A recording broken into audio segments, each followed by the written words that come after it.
What if I told you that the most powerful weapon in your leadership arsenal isn't what you do, but what people think you might do? Is that the most effective way to win a fight? To make sure the fight never happens in the first place? Here's a truth that most leaders never understand. Reputation is not just about what you've accomplished. It's about what people believe you're capable of accomplishing. And when people believe you're capable of extraordinary things, both positive and negative, they treat you very differently. Hello, everyone. My name is Shirley, and I am the AI avatar for Touchstone Publishers. Let's get real about leadership. Today, we're exploring Strategy 10 from Robert Greene's The 33 Strategies of War, and this might be the most misunderstood strategy in the entire book. We're talking about deterrence strategy, or as Greene puts it, create a threatening presence. Now, when most people hear threatening presence, they think about intimidation, aggression, or fear-based leadership. But that's not what this strategy is about at all. This is about something much more sophisticated, building a reputation for competence, decisiveness, and follow-through that's so strong that people think twice before challenging you, undermining you, or testing your resolve. The most effective leaders I know rarely have to use their power because everyone understands that they have it and is willing to use it when necessary. They've created what I call strategic deterrence, a reputation that prevents problems before they start, that makes people want to work with them rather than against them, and that gives them influence far beyond their formal authority. Let me tell you about one of the most brilliant examples of strategic deterrence in military history. During the American Civil War, Confederate General Thomas Stonewall Jackson developed a reputation that was worth more than an entire army division.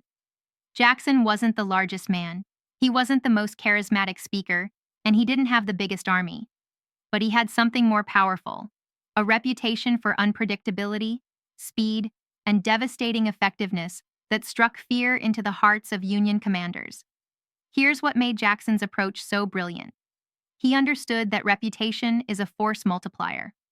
Every time he appeared somewhere unexpected, every time he moved faster than anyone thought possible, every time he achieved victory against superior numbers, he was building a psychological weapon that would serve him in future battles. Union General George McClellan, who commanded forces that significantly outnumbered Jackson's, became so paralyzed by Jackson's reputation that he consistently overestimated Jackson's strength and underestimated his own capabilities.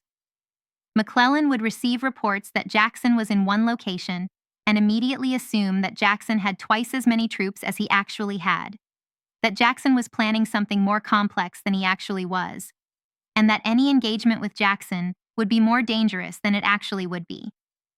The result was that Jackson often won battles before they started.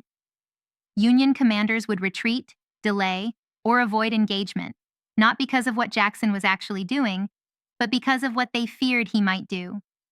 His reputation had become a weapon that was more powerful than his actual military capabilities.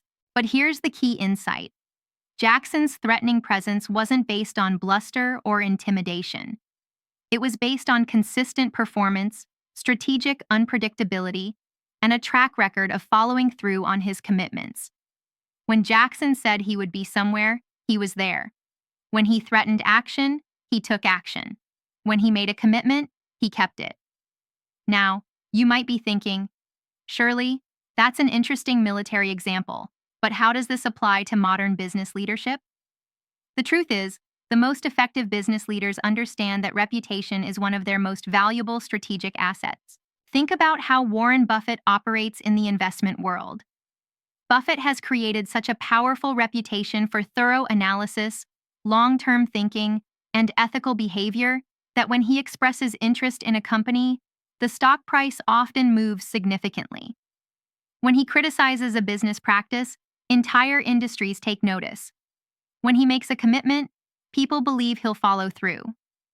Buffett's threatening presence isn't about aggression or intimidation.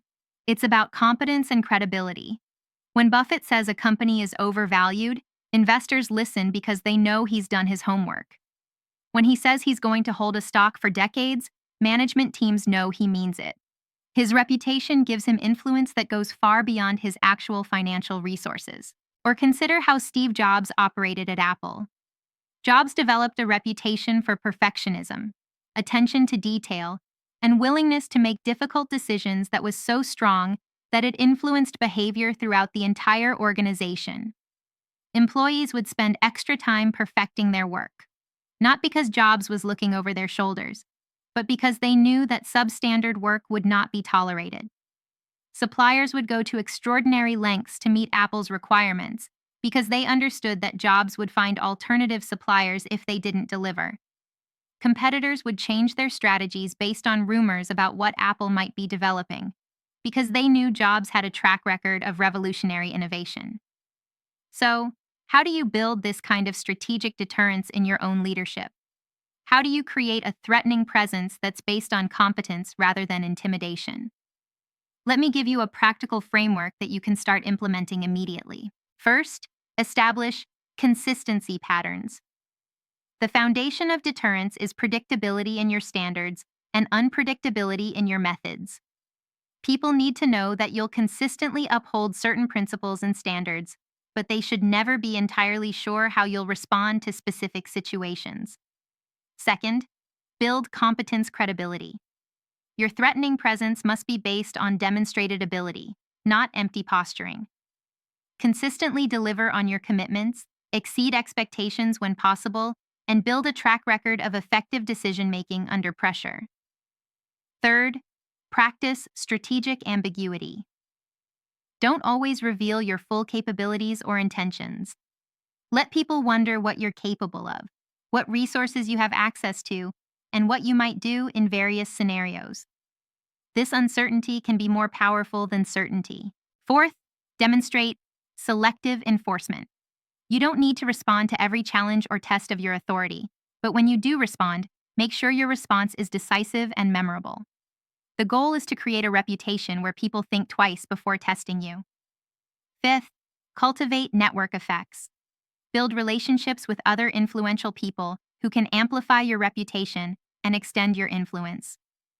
When people know that challenging you might also mean challenging your allies, they're less likely to take that risk. Finally, maintain principled boundaries. Your threatening presence should be based on clear principles and values, not arbitrary power or personal ego. People should understand that your responses are driven by consistent standards, not personal whims. Let me share a perfect example of this strategy in modern business. When Oprah Winfrey built her media empire, she created a form of threatening presence that was based entirely on positive influence and ethical standards. Oprah's threat wasn't that she would destroy people who crossed her. Her threat was that she had the power to make or break careers, products, and ideas through her platform and influence. When Oprah endorsed a book, it became a bestseller. When she featured a product on her show, it sold out. When she supported a cause, it gained national attention. But here's what made Oprah's approach so effective. Her threatening presence was based on her reputation for authenticity, careful vetting, and genuine care for her audience. People knew that getting Oprah's endorsement meant meeting her high standards for quality and integrity. This created a powerful form of deterrence. Companies knew that if they tried to deceive Oprah or her audience, the consequences could be devastating. Politicians knew that if they appeared on her show, they would face tough but fair questions. Authors knew that getting on Oprah's book club meant their work would be scrutinized by millions of readers. The result was that Oprah rarely had to use her power negatively, because everyone understood the positive and negative consequences of their interactions with her. Her threatening presence was based on the promise of extraordinary opportunity for those who met her standards, and the implicit threat of lost opportunity for those who didn't. Here's what you need to remember about creating a threatening presence. First, the most effective deterrence is based on competence and credibility, not aggression or intimidation. People should respect your capabilities, not fear your temper. Second, reputation is a strategic asset that takes time to build but can be deployed instantly. Every interaction, every decision, and every outcome contributes to the reputation that will serve you in future situations. Third, The goal of threatening presence is to prevent conflicts, not to win them. When people understand your capabilities and standards, they're more likely to work with you rather than against you. So here's my challenge for you. What reputation are you building through your daily actions and decisions? Are people learning to respect your competence and standards, or are they learning to work around your weaknesses? What would change if people knew you always followed through on your commitments and consistently upheld your principles? Share below one way you're going to build more strategic deterrence through demonstrated competence rather than empty threats. Let's get real about leadership.